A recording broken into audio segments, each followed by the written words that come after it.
เดี๋ยวก่ะเดี๋ยวขอสตอรี่ด้วยไม่เอาก่ะเนี่ยสตอรี่นะเอาก้อยน้อยนะกันโอ้แซ่บอันนี้ยังแบบเผ็ดนะกลัวนี่เขากินได้ต้องเผ็ด แซ่บเลยอ่ะลูก S26 Go Pro ซีสูตรใหม่ผสมอัลฟาสปินโกมาลีผสมบีลาเทสซื้อเลยกูบอกข้อร้า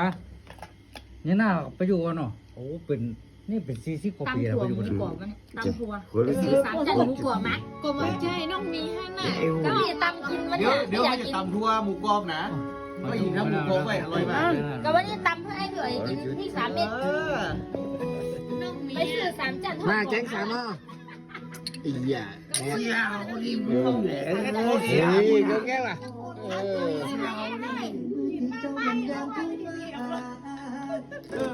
มีนะคนซื้อ ไม่เอาข้าเจ้ามาป้าเปิดปองต้องทานให้ที่ผ่านมาโทษตา